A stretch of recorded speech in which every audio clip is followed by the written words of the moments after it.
What's good, YouTube? Welcome back to the channel, everybody, man. So in today's video, guys, we're going to be talking about a potential trade destination or a trade partner between the Lakers and the Orlando Magic.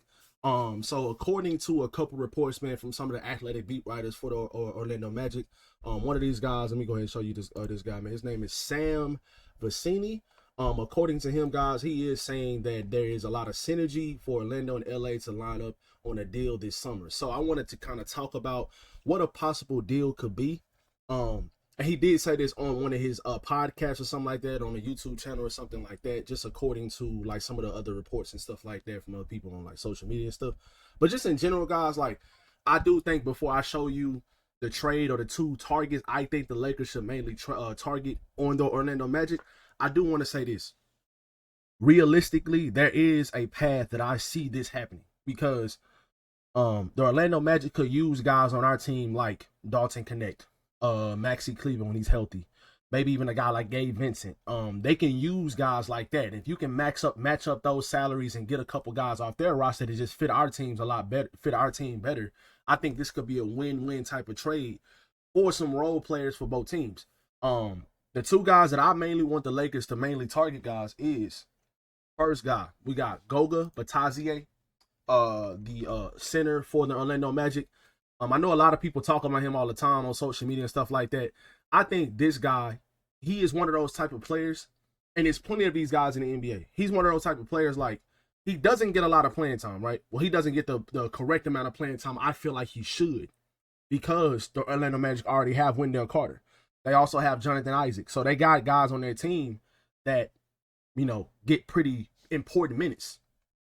But since he's came into the league, he's never had a consistent role. Like, Orlando paid him a couple seasons ago when he was a free agent. They paid him a couple seasons ago. I wish the Lakers would have signed him, but I don't think they could at the time. But Orlando paid him a couple seasons ago to be pretty much their backup center. If you watch this guy in the I don't have the statistics of when he actually plays like starting caliber minutes, but when he's a backup, he's more than solid as a backup. He's not really a live threat, but he's a great rebounder, great offensive rebounder. Really good screen setter. He's athletic enough to jump up and catch lobs. He's just not a tier 1 athlete when it comes to catching lobs, like a Mark Williams, Walker Kessler, some of these other great centers when it comes to being lob threats in the NBA. But if you want to trade for a center, because like I told you guys in a couple videos ago, the Lakers need 2 centers in my opinion. They don't just need 1, they need 2. I don't think Jackson Hayes is the answer at all. I don't think he's the answer as a starter for sure, and I don't even think he's the answer as a backup. If Jackson Hayes is on your team as like a guy that's like only gets playing time if somebody gets injured, or as like the third center on your team, I think you are in great shape at the center position, because Jackson can play that role. He can come in when guys get injured, or if a guy takes a night off and he has to be in a rotation, I think, okay, that's fine.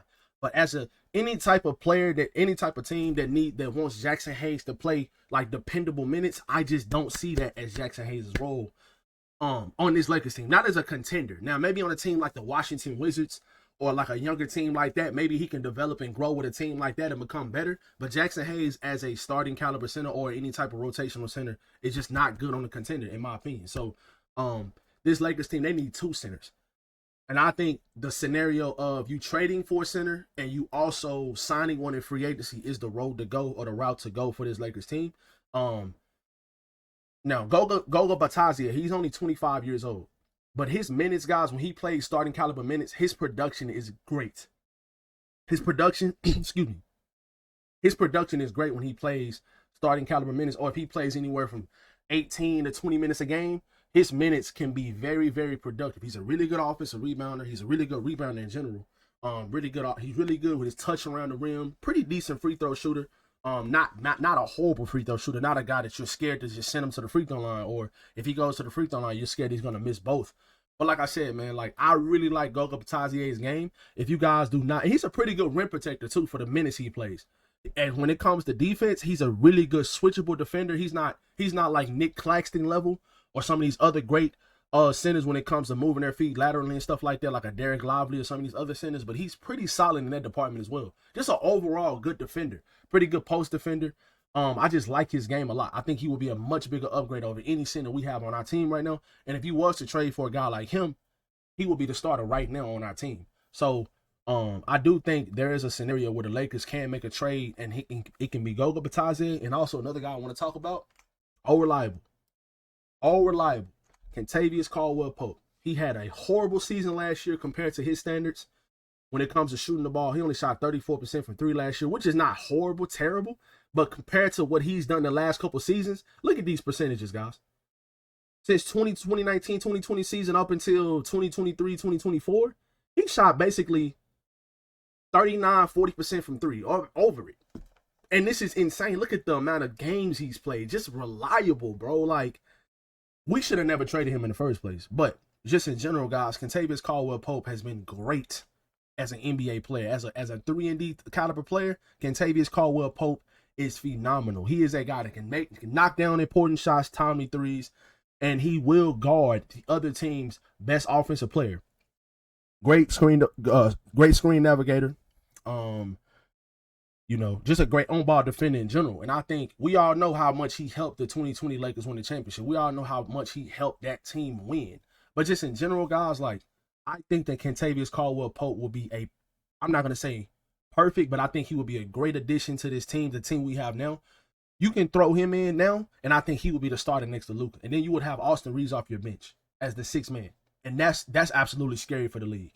Because at one time, I believe Tyler Hero was coming off the bench for the Miami Heat.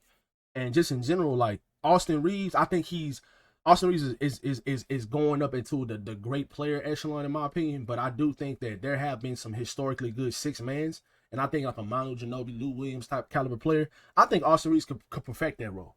I legit think that Austin could perfect that role. And you have a player on this team that's next to Luka Doncic that is a great defender, that's a great on-ball defender, great point of attack defender at the two spot or the three, can play both. 2 and 3 positions. I think Kentavious Caldwell-Pope will be the perfect fit on this team. I kind of just like talk myself into that, but just in general, like, I do think that he could be the perfect fit on this team because of his defense and his ability to knock down threes. Then on top of that, guys, we all know his size. He's 6'5". Excuse me, guys, I'm kind of sick. He is getting older though. He is 32 years old now, so maybe the few years left he has on his contract, you can just ride that out with him. But just in general, guys, like, a lot of people always like to talk about the Lakers as in, yeah, you need to just go ahead and just stop trying to do things for LeBron and just, like, let's just build for Luka.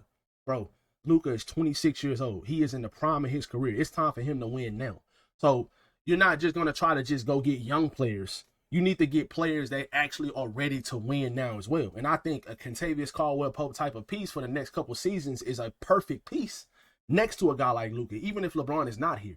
So let's not just talk about just the future like we're just talking about 3 or 4 years down the line. Like, this team isn't ready to win now. They just won 50 games. Luka Doncic has been to the finals already.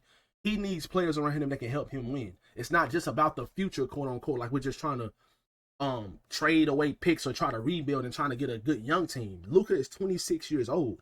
We need to get players on this team, on this roster, that can help him win now and for the future. And Kentavious Caldwell-Pope can help you win now. He's won already twice. He's won with this Lakers team, with this Los Angeles Lakers, and he won with the Denver Nuggets. He's a great role player, and he can fit right next to Luka as the two guard, as the starting two guard. So he won't have to guard. Luka won't have to guard other players' best perimeter players and get picked on defensively. Then on top of that, when Luka goes to the hole and draws all attention, Kentavious Caldwell-Pope in the corner, Kentavious Caldwell-Pope on the wing, knocking down threes left and right. These are the type of players we need on our team. So everybody keeps saying that we need to build for the future. And I'm like, bro, what do you mean we need to build for the future? We need to build for the now and the future. If there's players out there that you can target now to try to help you win, go get them. And on top of that, you can draft other players, or in the future, you can do that as well. But Luka needs players on this team that can help him win now. LeBron can help him win now. Austin can help him win now. Kentavious Caldwell-Pope and Goga Bitadze, they can help you win now. These are win now type of players. And on top of that, Goga Bitadze is only 25. So if he's not the starting center on your team, he can at least be a rotational player for the next couple seasons. Then next year, maybe you can draft your center. Or whenever LeBron retires, you can sign a free agent center in free agency that can grow with Luka for the next couple years after, or for the long term. But like I said, now you still have players on this team that can help you win now. So I think that you should go after guys like Kentavious Caldwell-Pope. And there are other targets they can go after as well. But this is one of those trades that I realistically think can happen 100%. So Kentavious Caldwell-Pope, Goga Bitadze, I think these are two guys that you can probably even package and get back both of those guys. I know Kentavious Caldwell-Pope is on a pretty rich contract right now. But you can stack up salaries to get to his contract and Goga Bitadze's contract. and maybe you can throw in like a pick swap or something like that. But the Magic can use guys like Dalton Connect. They need more movement type shooters, and they have Jalen Suggs. They have what's his name, Cole Anthony. Obviously, they have Franz Wagner, Paulo Banchero. They have Wendell Carter Jr. You know, they have great young players. So if you mix in a Dalton Connect, a Gabe Vincent, a veteran point guard, that's a pretty good 3-and-D that might fit their system better than ours. And you get them a guy like Maxi Kleber as well to play that backup center role, or another center like they like to play multiple centers at once. I think this would be a good trade for both teams. And Tavis Caldwell Pope didn't have a great year with them either last year. But I think that if you trading to them, I think you're trading them a guy like Dalton Connect. I think they would love a guy like that on their team. So just in general, man, I think this will be a good trade for both teams. If the Lakers get back Goga, Bitadze, and Kentavious Caldwell Pope, and then the Magic get guys like Dalton Connect, Gabe Vincent, and Maxi Kleber, I think you stack those salaries up, and I think you can do something with that. And then on top of that, you can keep Rui Hachimura and some other guys' contracts, and you may be able to trade that for another center or something. But just in general, guys, like I think that this does have a realistic chance of happening. Y'all let me know in the comment section below if you guys will make a trade with the Orlando Magic. And if you do make a trade with the Orlando Magic, what guys would you want back and what guys are you willing to give up from the Lakers? So let me know that in the comment section below. Hope you guys enjoyed today's video. If y'all do, y'all be sure to drop a like and subscribe. And I'll catch you guys in the next one.